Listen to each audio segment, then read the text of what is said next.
اعوذ باللہ من الشیطان الرجیم بسم اللہ الرحمن الرحیم الحمد للہ رب العالمین والصلاة والسلام علی اشرف الانبیاء والمرسلین وخاتم النبیین سیدنا و مولانا ابی القاسم محمد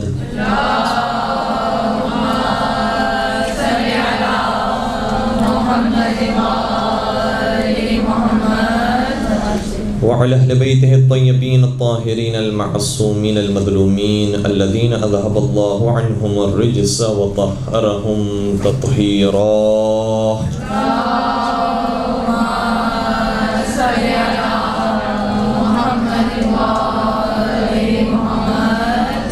ولعنة الله على أعدائهم أجمعين. أما بعد فقد قال الله تبارك وتعالى في محكم كتابه المجيد وفرقانه الحميد. بسم الله الرحمن الرحيم. مرج البحرين يلتقيان بينهما برزخ لا يبغيان فبأي آلاء ربكما تكذبان. يخرج منهما اللؤلؤ والمرجان فبأي آلاء ربكما تكذبان. درود پڑھ دیجئے محمد و آل محمد.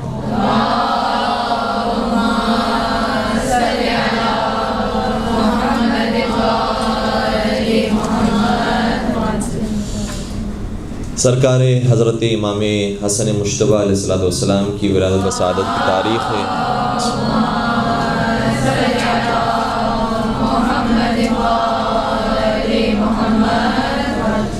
اور ان ہستیوں کو جو نام پروردگار عالم نے عطا فرمائے ہیں اور جو نبی اکرم کے ذریعے ہم تک پہنچے ہیں وہ نام ہی اتنے خوبصورت ہیں کہ جس سے پتہ چلتا ہے کہ خود یہ کتنے خوبصورت ہوں گے. دنیا والوں کے نام رکھنے میں اور ان کے نام ہونے میں بہت فرق ہے. دنیا میں بہت سارے افراد ایسے ہوں گے کہ جن کے نام کریم ہوں لیکن حقیقت میں وہ بخیل ہوں گے. بہت سے ایسے لوگ ہیں کہ جو علی نام رکھتے ہوں لیکن پست ہوں. یا اسی طریقے سے بہت سے لوگ ہوں کہ جن کا نام عالم ہو لیکن حقیقت میں وہ اہل علم نہ ہو. اگر ہو سکتا ہے تو اس کی آواز پلیز ٹھیک کروا لیجیے گا. بار بار آواز منقطع ہو رہی ہے, ہمارے لیے بھی پڑھنا مشکل ہو رہا ہے, شاید آپ کے لیے سمجھنا بھی مشکل ہو رہا ہوگا.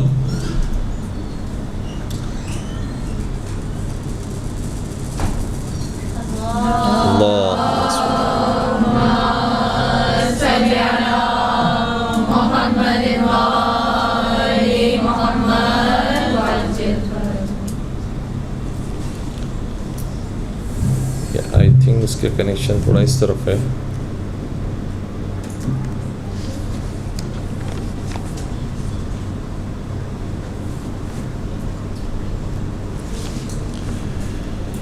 چلیں اب دیکھتے ہیں انشاءاللہ اگر بات ہو سکی تو بات کرتے ہیں.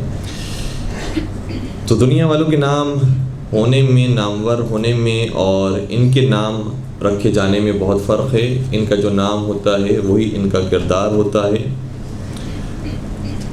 اور ہمارے تمام ہی ائمہ کے بڑے خوبصورت اور چنے ہوئے القابات ہیں اور ہر امام کا لقب دوسرے امام سے مختلف ہے جو خود ان کی شخصیت کو بھی بیان کر رہا ہے اور ان کے زمانے کے حالات کو بھی بیان کر رہا ہے.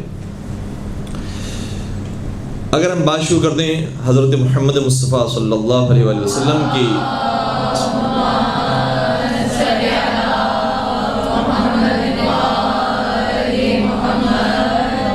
ایک کونیت سے کہ جو مشہور و معروف کونیت ہے. عام طور پر خطبہ حضرات جب خطبہ پڑھتے ہیں تو اس میں ہمیشہ اس نام کے ساتھ اور اس کونیت کے ساتھ اختتام کرتے ہیں کہ ابی القاسم محمد.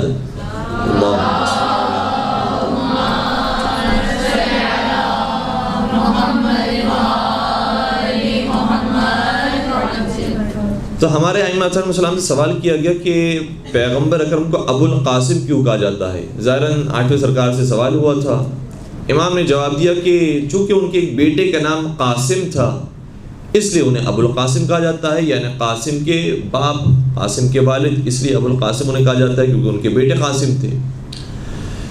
جو سوال کرنے والا تھا وہ ذرا ہوشیار اور سمجھدار اور ذہین شخص تھا. کہنے لگا کہ اگر اے امام آپ مجھے مزید کا اہل سمجھتے ہیں تو مزید عطا فرمائیے. تو امام نے فرمایا کہ یہاں ایک اور وجہ بھی ہے، اور وہ اس کی حقیقی وجہ ہے. یعنی آپ دیکھیں تو نبی اکرم کی اور بھی اولاد ہیں. جناب ابراہیم کے بارے میں تو سبھی کا اتفاق ہے. اسی طریقے سے ایک بیٹے جن کا نام عبداللہ تھا، یا بعض کہتے ہیں طیب تھا یا طاہر تھا. تو کیوں نبی اکرم کے کنیت صرف ابو القاسم رکھی گئی؟ نہ ابو عبداللہ کہا جاتا ہے، نہ ابو طاہر کہا جاتا ہے، نہ ابو طیب کہا جاتا ہے، ابو القاسم کیوں کہا جاتا ہے؟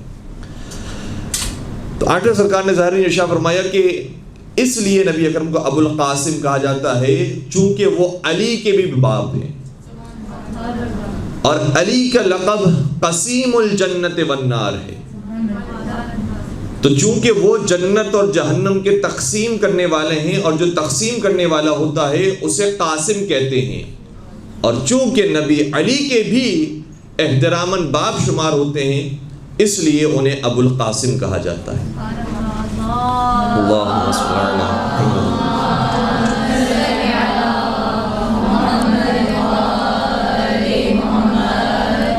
تو اس کنیت کے اندر بھی لاجک موجود ہے، اس کنیت کے اندر بھی ایک وجہ موجود ہے، ریزن موجود ہے.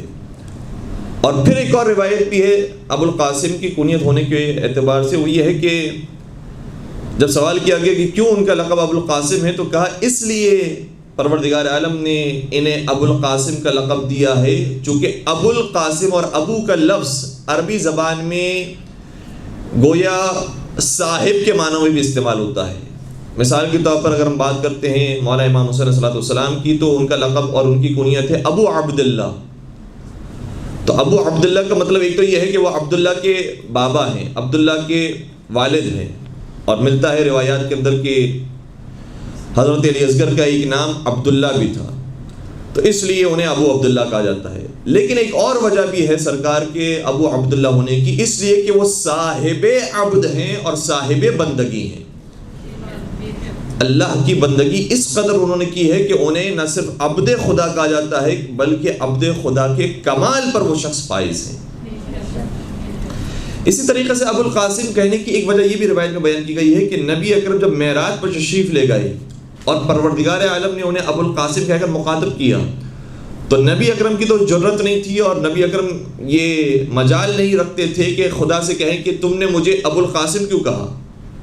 لیکن خدا کی طرف سے آواز آئی، گویا خدا یہ جان گیا، اور ظاہر سی بات ہے کہ پروردگار ہر ایک کے دلوں سے واقف ہے، کہا کہ اے محمد ہم نے تمہیں ابو القاسم اس لیے بنایا ہے کیونکہ تمہارے ذریعے ہماری رحمت تقسیم ہوگی. اللہم صل علی محمد.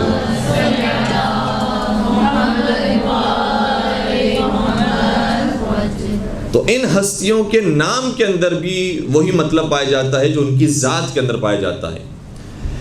اب آئیے اس روایت کی طرف جو ہمارے یہاں بڑی مشہور ہے، اور بعض علماء نے، یا کہنا چاہیے علماء اہل سنت نے زیادہ اس کی طرف فوکس کیا ہے، اور ہماری بعض کتابوں کے اندر پائی بھی جاتی ہے، لیکن ہم نے شاید پہلے بھی یہ بات عرض کی تھی اور اب دوبارہ سے دہرا رہے ہیں کہ امام حسن مجتبیٰ علیہ السلام اس اعتبار سے بھی مظلوم ہیں. نہ صرف یہ کہ ان کا ذکر کم کیا جاتا ہے، ان کی سیرت کم بیان ہوتی ہے، بلکہ اس اعتبار سے بھی مظلوم ہے کہ ان کے بارے میں جھوٹی روایتیں بھی بہت گڑھی گئی.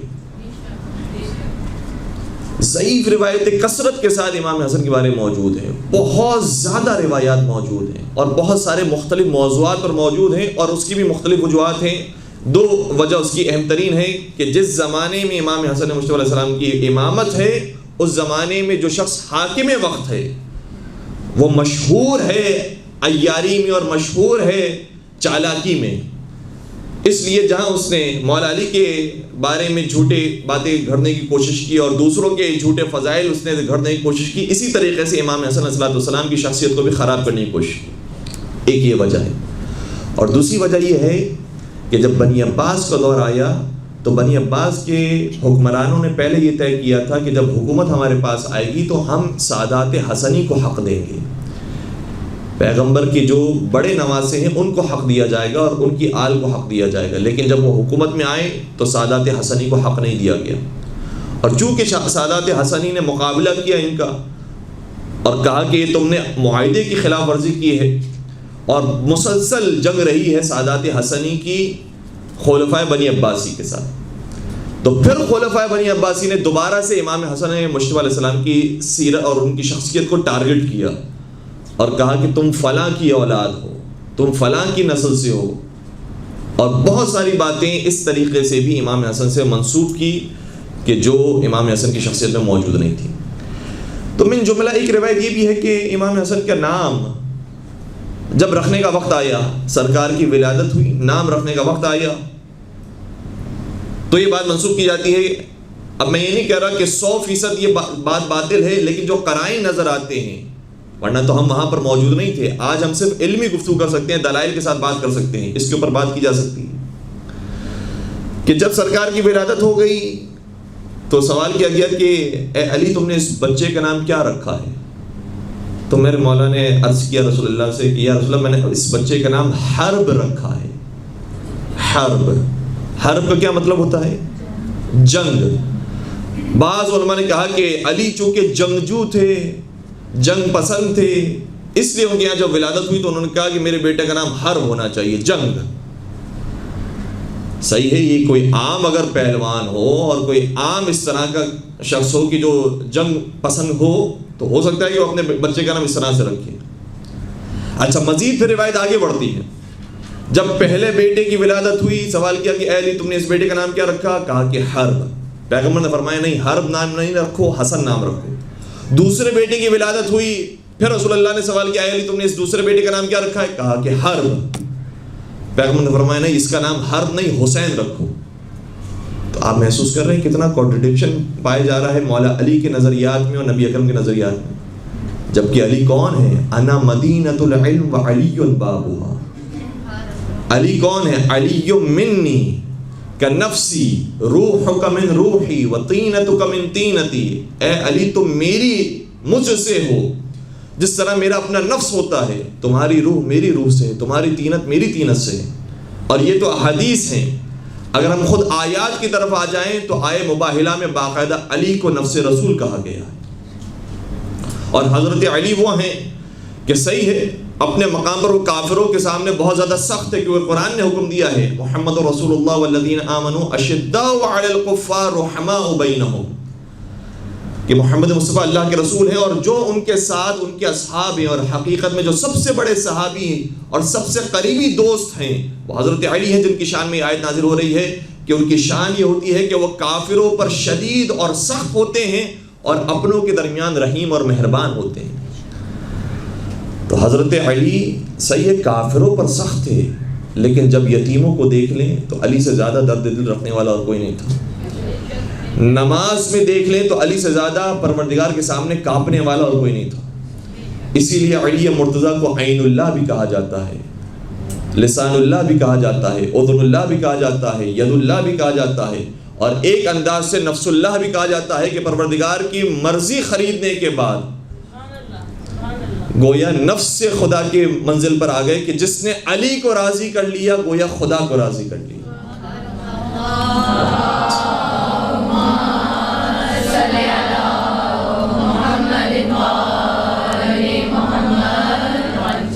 تو اس روایت کے اندر بظاہر دو اعتراض ہمیں نظر آتے ہیں۔ پہلی بات تو یہ کہ اگر کوئی عام مسلمان بھی ہو، کوئی عام صحابی بھی ہو، وہ جانتا ہے کہ نبی اکرم یہاں پر موجود ہیں، نبی اکرم ہمارے اطراف میں موجود ہیں، تو کیا وہ نام رکھنے میں سبقت اختیار کرتا ہے؟ عام مومن یہ کام نہیں کرتا، تو کیا امیر المومنین کل ایمان یہ کام کریں گے؟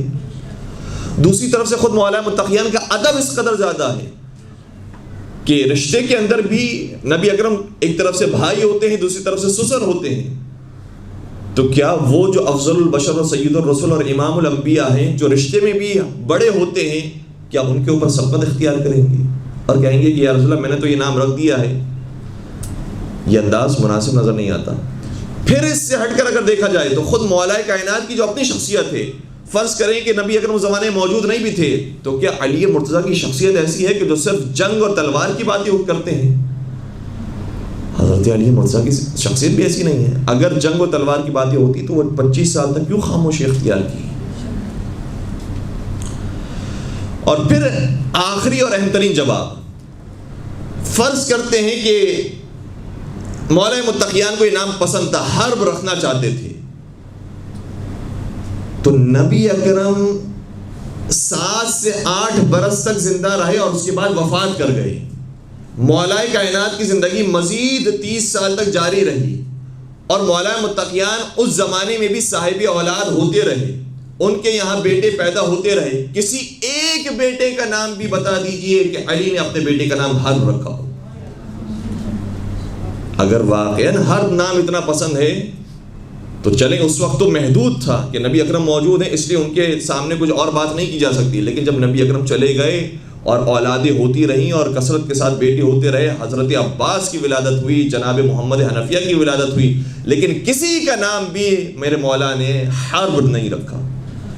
اس کا مطلب یہ ہوا کہ یہ روایت وہ ہے جو بعد میں گھڑی گئی ہے. اور کیوں گھڑی گئی ہے اس کی بھی وجوہات سمجھ میں آتی ہے, اس وجہ سے تاکہ لوگوں کے دماغ میں یہ غلط بات ذہن میں ڈالی جائے اور فطور پیدا کیا جائے کہ حسن کا مزاج تو صلح کا تھا, علی کا مزاج جنگ کرنا تھا. اور یہ روایت بھی مختلف انداز سے یقین بیان کی جاتی ہے اور علماء اہل سنت بھی عام طور پہ اس روایت کو بہت زیادہ کوٹ کرتے ہیں. کہتے ہیں کہ جب لوگ امام حسن کو دیکھتے تھے تو کہتے تھے کہ اے حسن تم نبی کے شبیہ لگتے ہو, لیکن جب حسین کو دیکھتے تھے تو کہتے تھے کہ تم علی کی شبیہ لگتے ہو. یہ سننے میں تو بظاہر کوئی عیب دار نہیں بات لگتی کہ مناسب بات, حسین علی کی شبیہ ہیں, حسن نبی کی شبیہ ہیں, لیکن حقیقت میں اس کے پیچھے ایک بیک گراؤنڈ ہے کہ نبی جس طریقے سے صلح پسند تھے, نبی جس طریقے سے با اخلاق تھے اور کریم تھے اور نرم دل رکھنے والے تھے, اسی طریقے سے حسن مجتبیٰ کا دل بھی نرم تھا, وہ صلح پسند تھے, اس لیے انہوں نے صلح کر لی. اور چونکہ حسین علی کے شبیہ تھے تو علی کا مزاج جنگ کرنا, تلوار نکالنا, شمشیر نکالنا, لوگوں کو قتل کر دینا یہ تھا, اس لیے حسین بھی جنگ پسند تھے اور کربلا میں جنگ کو رونما کر دیا.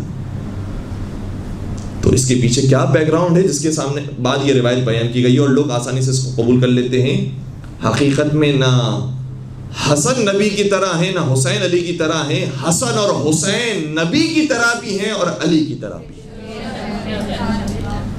اسی لیے کسی نے کیا خوب کہا کہ بحکم حق کہیں پر صلح کر لیتے ہیں دشمن سے, بحکم حق کہیں پر صلح کر لیتے ہیں دشمن سے, کہیں پر جنگ خاموشی جواب سنگ ہوتی ہے, زمانہ سبق لے فاطمہ کے دل کے ٹکڑوں سے, کہاں پر صلح ہوتی ہے کہاں پر جنگ ہوتی ہے.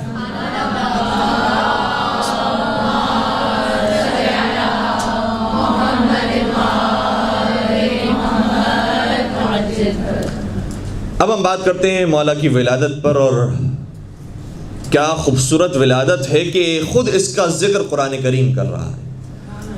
اور قرآن کریم کے مفاہیم اور قرآن کریم کے چونکہ معنی بہت زیادہ متعدد ہوتے ہیں, تو جو آیت ابھی بیان کی جا رہی ہے اس کی بھی متعدد معنی ہیں. سورہ رحمان کی آیت ارشاد ہوتا ہے مرج البحرین یلتقیان بینہما برزخ لا یبغیان فبأی آلاء ربکما تکذبان یخرج منہما اللؤلؤ والمرجان فبأی آلاء ربکما تکذبان. پہلے تو ہم خود اس لفظ کو سمجھتے ہیں, یہ کیوں کہا جا رہا ہے فَبِأَيِّ آلَاءِ رَبِّكُمَا تُكَذِّبَانِ. ترجمہ بہت جلدی میں کر دیا جاتا ہے اور یہ کر دیا جاتا ہے کہ تم خدا کی کون کون سی نعمتوں کو جھٹلاؤ گے, لیکن یہ اس کا صحیح ترجمہ نہیں ہے. اگر لفظی ترجمہ کیا جائے جو قرآن نے کہا ہے وہ کیا ہے, فَبِأَيِّ آلَاءِ رَبِّكُمَا تُكَذِّبَانِ. تم دونوں اللہ کی کس کس نعمت کو جھٹلاؤ گے, تم دونوں. یہ دو کون ہیں؟ بعض مفسرین نے اس کا یوں ترجمہ کیا ہے اے گروہ جن اور اے گروہ انس, تم دونوں کون کون سی اللہ کی نعمتوں کو جھٹلاؤ گے. لیکن ہمارے آپ کے چھٹے سرکار حضرت امام جعفر صادق علیہ السلام ارشاد فرماتے ہیں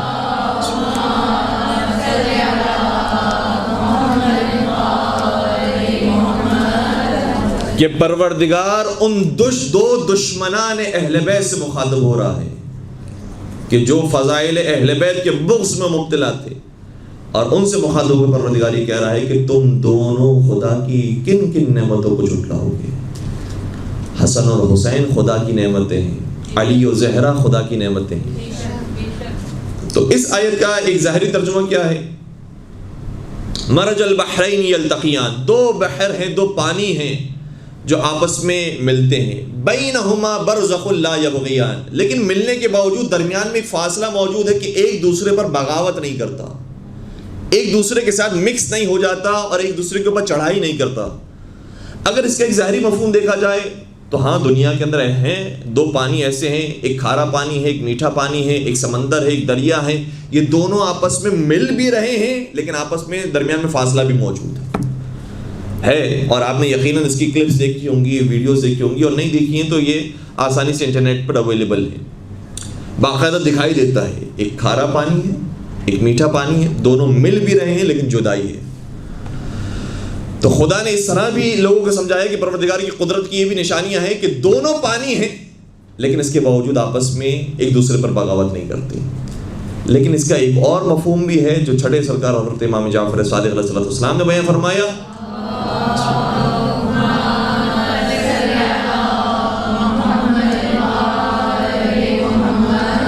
فرماتے ہیں علی و فاطمہ بحران عمیقان لا یبغی احدہما علی الاخر۔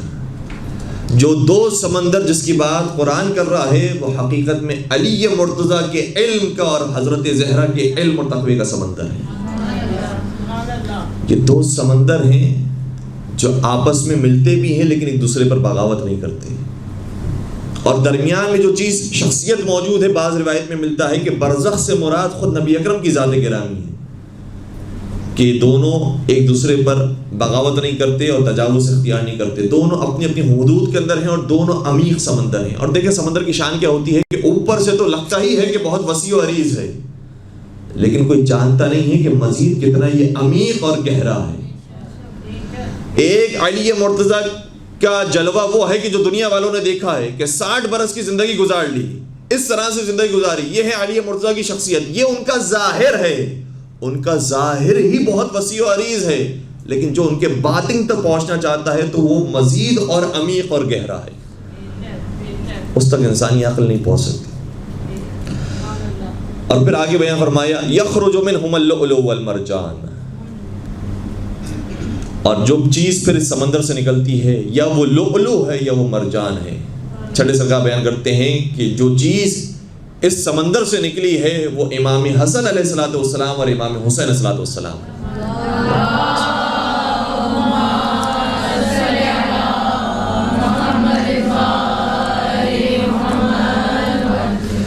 پھر جب سرکار کی ولادت ہوئی تو ولادت کے بعد عقیقے کے سارے مسائل اس وقت دنیا والوں نے دیکھے کہ کس طریقے سے عقیقہ کیا جاتا ہے، کس طریقے سے سر حلق کروایا جاتا ہے، صدقہ کیا جاتا ہے، نام کا انتخاب کرنا۔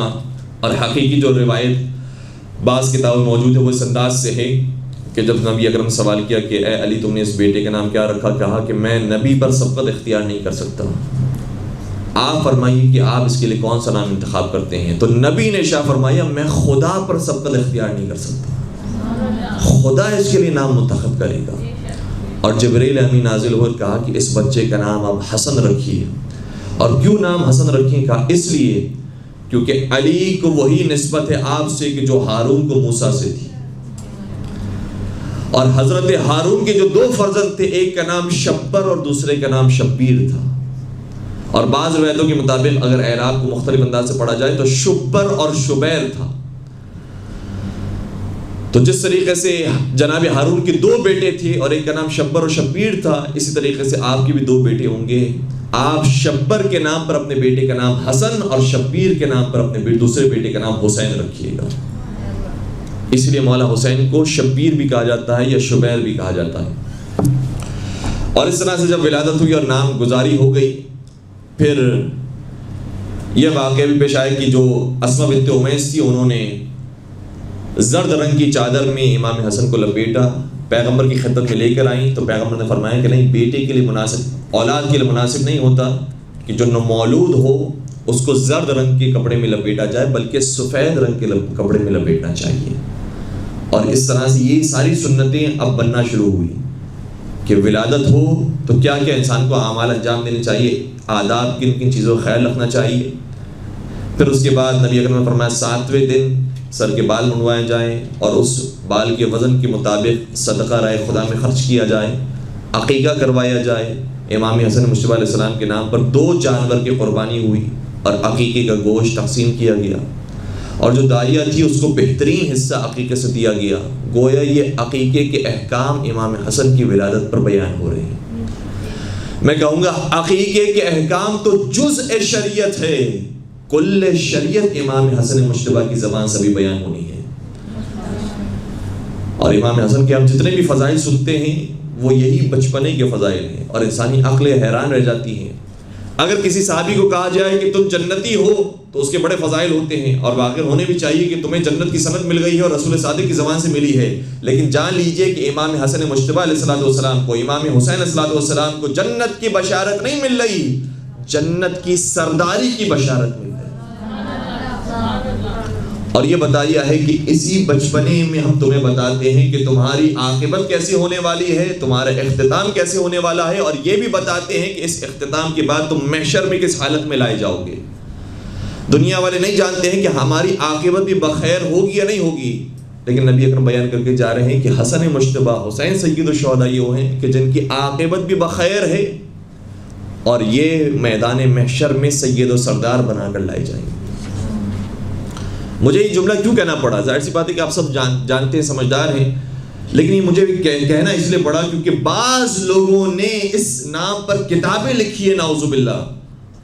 اور حکومت وقت کو ذرا توجہ کرنی چاہیے کہ کیا کوئی یہ مسلمان ہوتے ہوئے جرأت کر سکتا ہے کہ اس نام سے کتاب لکھی ہے باغی.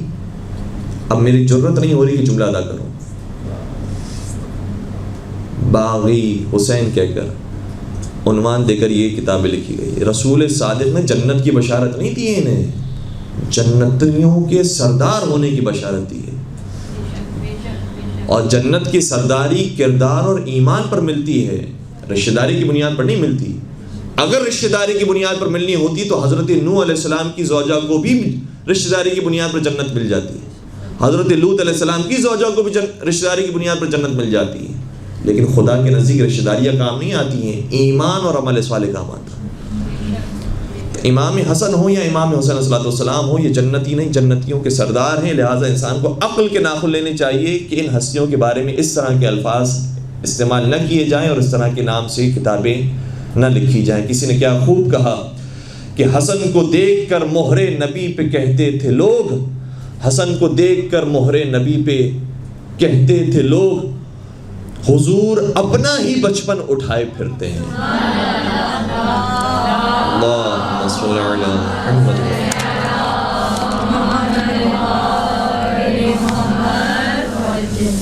اب ہم ایک روایت آپ کی بیان کر رہے ہیں، اور یہ روایت بہت ساری کتابوں کے اندر موجود ہے.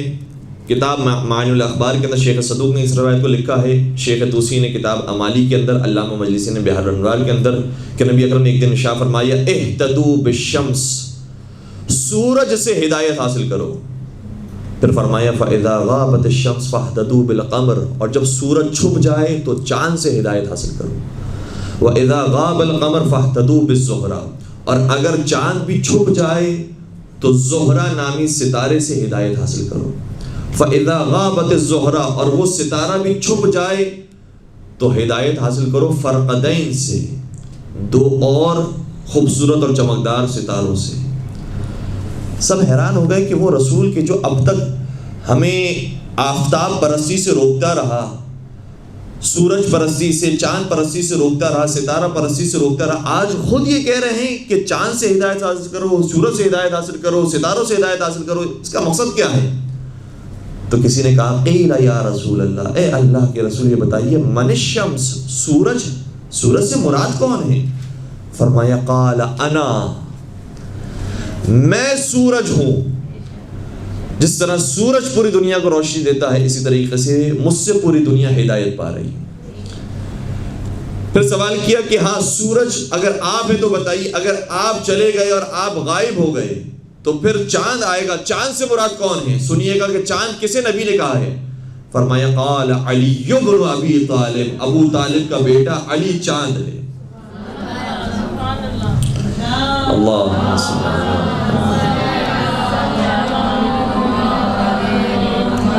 پھر نبی نے ارشاد فرمایا تھا جب چاند بھی چھپ جائے تو زہرہ، ستارے سے تم ہدایت حاصل کرو. سوال کیا من الزہرہ، زہرہ سے مراد کون ہے؟ تو فرمایا فاطمہ الزہرا سلام اللہ علیہ.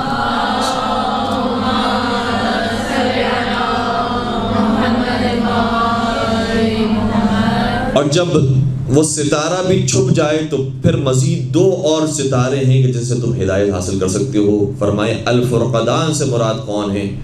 تو نبی اکرم نے شاہ فرمایا ہم الحسنان، یہ حسن اور حسین وہ ہیں جو 2 ستارے ہیں جو تمہاری ہدایت کریں گے. تو گویا نبی اکرم نے بیان کر دیا کہ یہ ہستیاں وہ ہیں جو ہدایت دینے والی ہیں، تم وہ ہو جو ہدایت لینے والے ہو. خبردار کوئی ایسا وقت نہ آ جائے کہ جو ہدایت لینے والے ہیں وہ ہدایت دینے کی کوشش کریں، اور جو ہدایت دینے والے ہیں انہیں اتنا مجبور کر دیا جائے کہ وہ ہدایت دے نہ سکیں. سرکار امام حسن مجتبیٰ علیہ السلام کے علم پر چونکہ ذرا کم گفتگو کی جاتی ہے، تو ایک روایت بڑی خوبصورت ہے جو حاکم شام کے زمانے میں پیش آئی کہ حاکم شام سے ظاہراً جب صلح ہو گئی تو ایک مقام سے حاکم شام اور مولا امام حسن گزر رہے تھے. تو حاکم شام نے کہا کہ میں نے سنا ہے کہ آپ کے جو نانا ہیں رسول اللہ ہیں وہ اتنا علم رکھتے تھے کہ باغ پر نگاہ کرتے تھے اور بتا دیتے تھے کہ اس باغ میں کتنی کھجوریں ہیں اور اس کا وزن کتنا ہوگا، کتنے کلو کی کھجوریں اس باغ کے اندر پائی جاتی ہیں. سرکار نے بیان کیا کہ ہاں بالکل ایسا ہی ہے. بلکہ ایک اور جملہ ارشاد فرمایا جس کی وجہ سے حاکم شام کے تعجب میں بہت اضافہ ہوا. کہا کہ وہ میرے نانا رسول خدا تھے کہ جو باغ کے اندر موجود کھجوروں کے وزن کو بیان کیا کرتے تھے، لیکن میں باغ میں موجود کھجوروں کی تعداد بھی جانتا ہوں. اور یقیناً رسول اللہ بھی جانتے ہوں گے، لیکن اس زمانے میں وہ ظرفیت تھی اور اس زمانے میں اتنا بیان کر دینا کافی تھا. لیکن آج کا زمانہ اور جو سوال کرنے والا تھا وہ سمجھ رہا ہے کہ ان کا علم ذرا کم ہے. کہا کہ نہیں، رسول اللہ کا علم تھا ہی، لیکن ہمارا علم بھی کم نہیں ہے. پھر سوال کیا اس نے کہ اچھا یہ بتائیے کہ ان باغات کے اندر کتنی کھجوریں موجود ہیں؟ سرکار نے باغ پر نگاہ کیا، فرمایا 4004 کھجوریں. 4004 کھجور کے دانے اس باغ کے اندر موجود ہیں. حاکم شام نے حکم دیا کہ سارے باغ کے اندر جتنی کھجوریں موجود سب کو جمع کیا جائے اور سب کو گنا جائے. افراد مقرر کیے گئے، اتاری گئی کھجوریں، سب کو گنا گیا ایک ایک کر کے. اور جب ساری کھجوریں گن لی گئی تو خوشی خوشی وہ شخص آیا اور حاکم شام کو اطلاع دی کہ یہ ملا کر 4004 نہیں 4003 کھجوریں بنتی ہیں. حاکم شام کو خوشی ہوئی اور کہا کہ اے حسن تمہارا حساب غلط نکلا، تم نے کہا تھا 4004 کھجوریں، اس میں 4003 کھجوریں ہیں. امام نے شاہ فرمایا خدا کی قسم نہ کبھی ہم نے جھوٹ کہا ہے نہ خدا نے ہم سے کبھی جھوٹ کہا ہے. اور یہ بیان فرمایا ہی تھا کہ وہ شخص کہ جو کھجوریں اتارنے والا تھا وہ خود ایک اپنے دہن میں کھجور رکھ کر کھانے والا تھا. امام نے فرمایا دیکھو وہ ایک کھجور ہی ہے. مل کے درود پڑھ دیجئے محمد و آل محمد.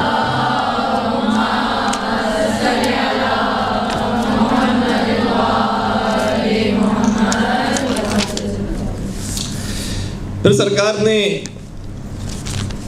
علم کے جوہر مختلف مقامات پر دکھائے، ساتھ ساتھ عبادات کے میدان میں بھی سرکار کا کوئی مقابلہ کوئی ثانی نہیں ہے. بلکہ چھٹے امام جعفر صادق علیہ السلام شاہ فرماتے ہیں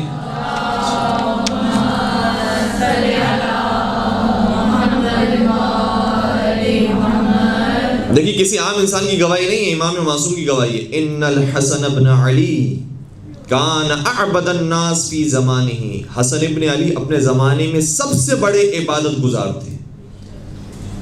وازہدہم وافضلہم، اور اپنے زمانے کے سب سے بڑے زاہد تھے اور سب سے افضل انسان تھے. کیسی عبادتیں تھیں؟ روایت کا جملہ یہ ہے کہ جب سرکار مسجد میں داخل ہونا چاہتے تھے، پہلے تو وضو کی کیفیت ایسی تھی کہ وضو کرتے ہوئے گریہ فرماتے تھے، لیکن جب مسجد کے دروازے قریب پہنچتے تھے تو باقاعدہ راشہ طاری ہو جاتا تھا اور لرزتے رزتے بیت اللہ میں داخل ہوتے تھے، خانہ خدا میں داخل ہوتے تھے، مسجد میں داخل ہوتے تھے. اور کسی نے سوال کر لیا کہ اے حسن آپ اتنا گھبرا رہے ہیں، آپ تو جنتیوں کے سردار ہیں، آپ کو کس بات کا خوف ہے؟ تو اس وقت گویا سکھانے کے لیے جملہ شاہ فرماتے تھے کہ الہی ضیفک ببابک، پروردگار تیرا مہمان تیرے دروازے پر آ گیا ہے. یا محسن قد اتاک المسیء، اے احسان کرنے والے ایک مسیء اور گنہگار تیرے پاس آ گیا.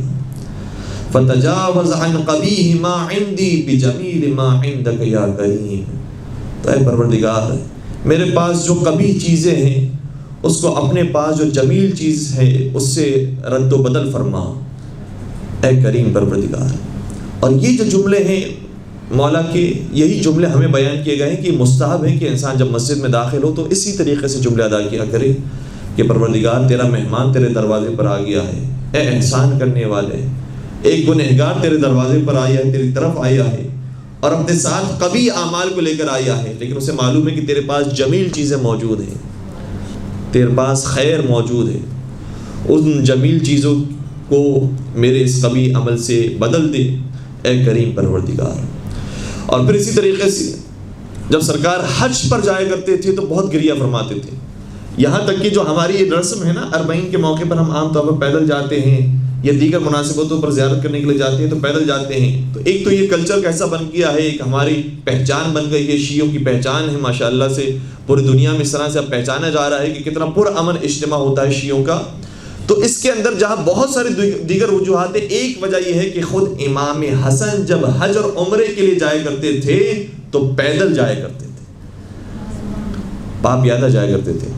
اور عجیب بات یہ ہے کہ ان کے ساتھ سواری بھی ہوتی تھی، اپنے ساتھ مرکب رکھتے تھے لیکن اس کے اوپر سوار نہیں ہوتے تھے، پیدل چلتے تھے. تو کسی نے سوال کیا اور بہرحال اعتراض ذہن میں آتا ہے کہ جب آپ کے پاس ایک چیز موجود ہے تو اسے استعمال کیوں نہیں کرتے؟ فرماتے ہیں کہ جس عظیم ہستی کی بارگاہ میں جا رہا ہوں میں جرت نہیں کر سکتا کہ اس کے سامنے سوار ہو کر جاؤں. یہی ہماری بھی کیفیت ہے کہ جس عظیم ہستی کی ہم زیارت کرنے کے لیے جا رہے ہوتے ہیں جرت نہیں کرتے کہ ہم سوار ہو کر اس کی بارگاہ میں حاضر ہوں. یہ ادب کا تقاضا ہے، کوئی واجب نہیں ہے، لیکن ادب کا تقاضا ہے کہ اس طرح سفر کیا جائے. اور سرکار جب حج پر جاتے تھے کتنے حج انجام دیے؟ نبی اکرم کے بارے میں تو ہے کہ ایک حج نبی اکرم نے کیا، لیکن امام حسن مجتبی علیہ السلام نے 25 حج کیے تھے. اور جن میں سے ایک روایت کا جملہ یہ ہے، اچھا بعض روایتوں میں 20 حج کا ذکر بھی ہے، بعض میں 25 کا ذکر ہے، لیکن جو حج انہوں نے پا پیادہ کیے تھے اس کے بارے میں ہے کہ امام حسن نے 20 حج پا پیادہ کیے تھے، پا پیادہ کیے تھے. اور جاتے بھی پیدل تھے، تشریف لاتے تھے تب بھی پیدل تشریف لاتے تھے. بہت سو نے اعتراض کیا اور مختلف انداز سے اعتراض کیا، بڑے بڑے صحابہ نے، تابعین نے اعتراض کیا کہ اے حسن آپ جو یہ پیدل جاتے ہیں اس کی وجہ سے ہم سوار نہیں ہو پاتے. لوگ کہتے ہیں کہ جب نواز رسول اس طرح سے جا رہا ہے حج کرنے کے لیے تو تم کیا ان سے افضل ہو جو تم سوار ہو کر جاتے ہو، اس لیے آپ کی وجہ سے ہمیں بھی پیدل ہونا پڑتا ہے. تو امام فرماتے تھے کہ نہیں، تمہارے لیے ذمہ داری نہیں ہے، تم اگر سوار کے ساتھ سفر کرنا چاہو تو تم سفر کر سکتے ہو. گویا فرق ہو گیا. کچھ لوگ ایسے ہیں جو مجبوراً بعض اعمال انجام دے رہے ہوتے ہیں اور کچھ ہستیاں ایسی ہوتی ہیں جو پورے اختیار کے ساتھ ادب و آداب کا خیال رکھیں. پھر سرکار جب حج کر کے واپس آتے تب بھی پیدل ہی واپس آ رہے ہوتے، پا پیادہ ہی واپس آ رہے ہوتے. اچھا یہ کیوں سواری رکھتے تھے؟ اس بارے میں بھی علماء نے بحث کی ہے کہ اگر پیدل ہی جانا تھا تو بہتر ہوتی کہ اپنے مرکب کو اپنے وطن میں چھوڑ کر جاتے اور ویسے ہی پا پیادہ چلے جاتے. پھر علماء نے اس کی وجوہات بیان کی، شاید یہ وجہ ہو، شاید یہ وجہ ہو، شاید وہ وجہ ہو. فرمائے کہ پہلی وجہ ہو سکتا ہے یہی ہو کہ امام حسن جب سفر میں جائیں تو ظاہری اعتبار سے دیکھا جائے تو نہیں معلوم انسان کو کب اس کی حالت خراب ہو جائے، کب طبیعت بگڑ جائے، بیمار ہو جائے، مریض ہو جائے اور حج نہ کر سکے اگر اس کے پاس مرکب نہ ہو. اس لیے امام احتیاطاً اپنے ساتھ سواری رکھتے تھے کہ اگر خدا نہ خاصہ ضرورت پیش آئی تو پھر سوار ہو کر حج پر چلے جائیں گے. ایک وجہ یہ. دوسری وجہ یہ بیان کی کہ اگر فرض کریں امام اپنے ساتھ سواری رکھتے ہی نہیں تو دنیا والے کہتے کہ چونکہ حسن کے پاس سواری نہیں ہے اس لیے پیدل جا رہے ہیں. اگر سواری ہوتی تو سوار ہو کر جاتے، تو امام اپنے ساتھ لے کر جاتے سواری، دیکھو ہمارے پاس سواری ہے اس کے باوجود ہم پیدل جا رہے ہیں. یہ دوسری وجہ بیان کی. تیسری وجہ ہے، تیسری وجہ یہ ہے کہ امام اپنے ساتھ مرکب اپنی خاطر نہیں رکھتے تھے بلکہ راستے میں چلنے والے مسافروں کی خاطر رکھتے تھے کہ مجھے ضرورت پیش آئے یا نہ آئے، لیکن راستے میں اگر راہ چلتا ہو کوئی راہگیر مل گیا، کوئی مسافر مل گیا اور وہ پریشان حال ہوا تو اس کو یہ مرکب دے دیا جائے گا تاکہ وہ اس پر سوار ہو جائے. تو اپنے ساتھ مرکب رکھتے تھے اور اس طرح سے جایا کرتے تھے اور واپس آتے تھے. جب واپس آ رہے ہوتے تھے تو کبھی کبھار یہ واقعہ پیش آیا جس میں سے ایک واقعہ بڑا متاثر کن ہے وہ یہ ہے کہ امام کے پیروں میں ورم آ گئے ہیں۔ ظاہر سی بات ہے کہ آج تو ہم کچھ قدم چلتے ہیں تو ہمارے پیروں میں ورم آ جاتے ہیں، پیر پیپ سے بھر جاتے ہیں۔ سرکار اتنا طولانی سفر طے کرتے تھے اور واپس آتے تھے تو پیر بہت زیادہ متورم ہو گئے۔ امام نے شاہ فرمایا کہ تم پریشان نہ ہو، کچھ ہی فاصلے پر ایک منزل آنے والی ہے جہاں پر پڑاؤ ڈالا جاتا تھا پرانے زمانے میں، وہاں پر ایک سیاہ رنگ کا شخص نظر آئے گا، یعنی گویا حبشی کوئی شخص ہوگا، اس کے پاس روغن موجود ہے، اس کو کہنا کہ وہ روغن مجھے دے دے، اور تم اسے جب قیمت دو گے اس کی تو اس سے بحث نہ کرنا، یہ نہ کہنا کہ ذرا کم کر دو، اور جو ہے وہ امام کے لیے لے کر جایا جا رہا ہے اس لیے تھوڑی سی اس کے اندر گنجائش نکال دو، کہ جو وہ کہے اتنے اسے پیسے دے دینا۔ امام نے اصحاب نے فرمایا کہ یہاں پر تو کوئی شخص معلوم نہیں ہوتا، دیکھتے ہیں کہ آگے کون ملتا ہے۔ دیکھا تو کچھ ہی فاصلے کے بعد ایک منزل پر ایک سیاہ فام شخص انتظار کر رہا تھا۔ امام نے فرمایا جاؤ اس کے پاس جاؤ۔ اس کے پاس گئے، پیسے دیے اس کی خدمت میں، کہا کہ امام حسن نے تمہارے تیل میں سے اور تمہارے روغن میں سے کچھ تیل مانگا ہے۔ عرض کرنے لگا کہ کیا امام حسن موجود ہے یہاں پر؟ نواسہ رسول موجود ہے؟ خود دوڑتا دوڑتا امام حسن کی خدمت میں آیا اور کہا کہ فرزند رسول، نہ صرف یہ کہ میں آپ کی خدمت میں حاضر ہوں بلکہ آپ کو جس روغن کی ضرورت ہے میں آپ کو تحفتاً آپ کی خدمت پیش کر رہا ہوں، اور امام کو ہدیتاً دے دیا۔ پھر عرض کرنے لگا کہ فرزند رسول لیکن ایک میری درخواست ہے کہ میرے یہاں بیٹے کی اولاد کی ولادت ہونے والی ہے، آپ اس کے لیے دعا کیجئے کہ ماں بھی خیریت سے ہو اور بیٹا بھی صحیح و سالم ہو۔ تو امام نے اس کے لیے دعا فرمائی اور فرمایا کہ جب تم واپس لوٹو گے اپنے شہر اور اپنے وطن جہاں پر تمہارے بیٹی کی ولادت ہونے والی ہے تو اس کی ولادت تم سے پہلے ہو چکی ہوگی اور وہ صحیح و سالم ہوگا۔ کچھ ہی دیر کے بعد وہ وہاں پہنچا اور پھر دوبارہ سے امام کی خدمت میں بھی آیا اور امام کو آ کر کہا کہ فرزند رسول آپ نے جو کہا تھا وہ سچ ثابت ہوا، جیسے ہی آپ نے یہ میرے لیے دعا کی تھی ماں کو بھی کوئی تکلیف نہیں ہوئی اور میرے اولاد کو بھی تو کوئی تکلیف نہیں، اولاد بھی صحیح و سالم رہی اور ماں بھی صحیح و سالم رہی آپ کی دعاؤں کی وجہ سے۔ اور پھر امام نے جس روغن کو استعمال کیا وہ روغن بھی اتنا مفید تھا کہ کچھ ہی دیر کے بعد امام کو بھی اس سے شفا مل گئی۔ لیکن گویا امام یہ بتانا چاہ رہے تھے کہ اگر دینے والے کا اخلاص ہو تو پھر لینے والے کو جلدی اثر ملتا ہے اور اس سے شفا مل جاتی ہے۔ اور یہ واقعہ اس سے ملتا جلتا واقعہ ہمیں جناب تمار میثم تمار کے سامنے بھی نظر آتا ہے کہ جب مولانا متقیان کی اس کی دکان پر موجود تھی اور کچھ لوگ آئے کھجور لینے کے لیے، امام نے کہا کہ یہ کھجوریں لے کر جاؤ اور جو اس کے پیسے بنتے ہیں وہ رکھ کر جاؤ۔ جب وہ چلا گیا جناب میثم تمار آیا کہا کہ یا علی مرتضیٰ اے امیر المومن کچھ بکائی ہوئی، کچھ کوئی چیز بیچی؟ کہا کہ ہاں ایک شخص آیا تھا کچھ کھجوریں لے کر گیا اور یہ وہ پیسے رکھ کر گیا ہے۔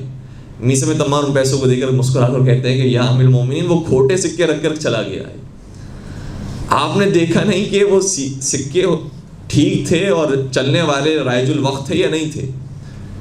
امام نے شاہ فرمایا اگر اس نے ہمارے ساتھ دھوکہ کیا ہے تو اس کے ساتھ بھی اچھا نہیں ہوگا۔ اور تھوڑی دیر نہیں گزری تھی کہ وہ شخص روتا روتا آیا اور کہا کہ یہ کھجوریں مجھ سے واپس لے لو اور میرے پیسے واپس دے دو، میں کھجوریں نہیں لینا چاہتا۔ کہا کیا ہوا کھجوروں؟ کہا کہ جو کھجوریں میں لے کر گیا تھا وہ سب کی سب تلخ اور کڑوی نکلی۔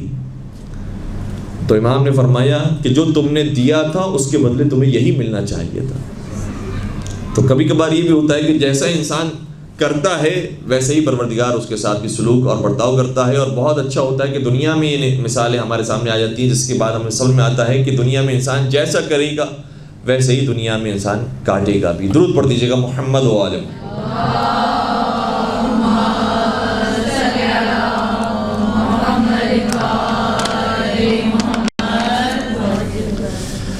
ایک اور روایت کو بس بیان کر کے زحمت کو تمام کرتے ہیں، ورنہ سرکار کے بارے میں باتیں بہت زیادہ ہیں اور خوبصورت جو ہے وہ ان کی سیرت ہے۔ ایک بات یہ ہے کہ یہ بھی تصور ہے کہ امام شاید خطبہ دینے میں اتنی جرت نہیں رکھتے تھے کہ جو جرت اور شجاعت امام حسین میں موجود تھی۔ گفتگو کرنے میں ذرا نرم تھے اور سہل انگیزی سے کام لیتے تھے۔ تو باقاعدہ جب صلح ہو چکی امام حسن اور حاکم شام کی تو عمر ابن عاص نے کہا کہ اے حاکم شام بہتر ہے کہ تم حسن کو بھی موقع دو اور کہو کہ وہ بھی خطبہ بیان کریں، چونکہ ہمیں یہ لگتا ہے کہ وہ صحیح طریقے سے خطبہ ادا نہیں کر سکیں گے، اور اگر انہوں نے ادا نہیں کیا تو لوگ واقعا ہماری تعریف کریں گے اور پتہ چل جائے گا کہ حق بنتا ہے کہ ہمیں ہی حکومت ملنی چاہیے تھی۔ حاکم شام کو یہ مشورہ بڑا پسند آیا اور کہا کہ اے حسن مجتبیٰ، ماشاءاللہ آپ بہت بڑے خطیب ہیں، آپ کے خاندان میں علم اور فضل موجود ہے، تو میں چاہتا ہوں کہ آپ ممبر پر تشریف لائیں اور آپ خطابت فرمائیں۔ امام کو موقع ملا تو امام اسی طریقے سے ممبر پر آئے جس طریقے سے مولا سید سجاد دربار یزید میں آئے تھے، اور جس طرح سے مولا سید سجاد نے بتایا تھا کہ میرے بابا کون ہے اور میرے چچا کون ہیں، اسی طریقے سے امام حسن نے بھی بیان کیا کہ میرے بابا کون ہے اور میرے نانا کون ہے، اور جب ممبر پر تشریف لائے تو اس انداز سے خطاب کیا۔ اس کے کچھ جملے میں آپ کے بیان کر رہا ہوں۔ بیان فرمانے لگے کہ ایھا الناس من عرفنی فقد عرفنی، یہی انداز مولا سید سجاد کا بھی تھا۔ اے لوگوں، جو مجھے جانتے ہیں وہ مجھے جانتے ہیں، ومن لم یعرفنی فانا الحسن بن علی، اور جو مجھے نہیں جانتے تو پہچان لیں کہ میں علی کا بیٹا حسن ہوں۔ بلدی مکہ و منا، میرا شہر مکہ ہے اور منا ہے، وانا ابن المروہ والصفا، اور میں صفا اور مروہ کا بھی بیٹا ہوں، گویا میں ابراہیم اور اسماعیل کا بیٹا ہوں۔ وانا ابن النبی المصطفیٰ، اور میں محمد مصطفیٰ کا بیٹا ہوں۔ اور خود نبی اکرم بھی فرمایا کرتے تھے کہ یہ میرے بیٹا ہے، یہ علی کا بیٹا نہیں، میرا بیٹا ہے۔ اور باقاعدہ جملہ یہ ہے کہ ہر نبی کو بیٹا نصیب ہوا تو انہی کے صلب سے ہوا، لیکن مجھے جو اولاد نصیب ہوئی وہ صلب علی ابن ابی طالب سے نصیب ہوئی۔ اور پھر قرآن کی آیت یہ کہہ رہی ہے کہ مباہلہ کے میدان میں اپنے بیٹوں کو لے کر آؤ، تو نبی کے بیٹے بن کر چلے ہیں تو علی کے بیٹے ہی حسن و حسین چلے ہیں۔ فرمایا انا ابن النبی المصطفیٰ، میں نبی مصطفیٰ کا بیٹا ہوں۔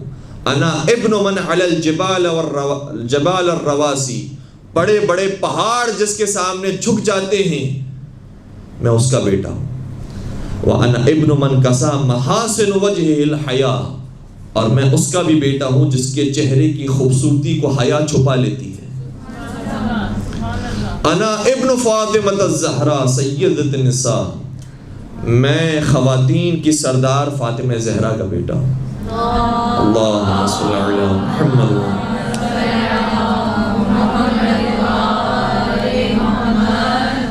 اور اس کے بعد خطبہ طولانی ہے، آپ نے یہیں پر سلوات پڑھ دی، بس میں یہیں پر خطبے کو روکتے ہوئے اس کا خلاصہ آپ کی بیان کر رہا ہوں۔ مولا بیان کرتے رہے میں اس کا بیٹا ہوں، میں اس کا بیٹا ہوں، میں اس کا بیٹا ہوں، مجھے پہچانو میں کون ہوں۔ اتنی تفصیل بیان کی کہ جو کام یزید نے مولا سید سجاد کے ساتھ کیا تھا کہ مؤذن کو حکم دیا تھا کہ اذان دے دو تاکہ سجاد کو روکا جائے، وہی کام حاکم شام نے مولا حسن کے ساتھ کیا۔ مؤذن کو بلایا، وَأَذَّنَ الْمُؤَذِّنُ، اور مؤذن نے اذان دی تاکہ حسن مجتبیٰ کی خطبے کی کاٹ کو روکا جائے۔ لیکن جب جس انداز سے دیکھیں مولا سید سجاد کے ہم خطبے کو سنتے ہیں، لیکن شاید مولا سید سجاد نے جس سے خطبہ سیکھا ہے وہ حسن مجتبیٰ ہے۔ جیسے ہی مؤذن بھی اس جملے پر پہنچا اشہد ان محمد رسول اللہ، تو حسن مجتبیٰ نے روک کر کہا اے حاکم شام بتا، یہ محمد جس کی تیرا مؤذن گواہی دے رہا ہے وہ تیرے نانا تھے یا میرے نانا؟ اور پھر جب پوری اذان مکمل ہو گئی تو پھر مخاطب ہوئے امام حسن حاکم شام سے کہنے لگے یہ بتا کہ محمد ابی ام ابوک، محمد مصطفیٰ میرے بابا تھے یا تیرے بابا تھے؟ اور پھر ایک ایک کر کے سوالات کیے، خانہ کعبہ کے متعلق، قرآن سے متعلق مختلف انداز سے سوالات کرتے رہے۔ اور سوالات کرنے کے بعد جب حاکم شام خاموش رہا تو پھر سنیے گا کہ امام حسن نے کیا کام کیا کہ جو مولا سید سجاد کے خطبے میں نظر نہیں آتا۔ امام نے پھر ارشاد فرمایا کہ جو شخص ان کے جوابات نہ دے یا ان جوابات کو چھپائے اور ہمارے فضائل کا انکار کرے یا ہمارے بارے میں جھوٹ منسوب کرے، اس پر بھی لعنت، ایسی بات نقل کرنے والے پر بھی لعنت، ایسی باتوں کو سننے والوں پر بھی لعنت۔ تو پوری محفل نے مل کر کہا آمین آمین۔ اور نہ صرف یہ کہ اس محفل کے افراد نے کہا بلکہ پھر حتیٰ علماء اہل سنت نے بھی جب اس خطبے کو نقل کیا ہے تو جس نے بھی نقل کیا ہے اس نے کہا ہم بھی اپنا آمین اس میں شامل کرتے ہیں۔ اور ہر مؤلف نے آگے لکھا ہے آمین آمین آمین۔ تو جو امام حسن مجتبی علیہ السلام کے فضائل کا انکار کرے یا ان کے بارے میں کوئی جھوٹ منسوخ کرے تو بولنے والے پر بھی لعنت ہو اور سننے والوں پر بھی لعنت ہو۔ مل کے درود پڑھ دیجیے گا محمد والے۔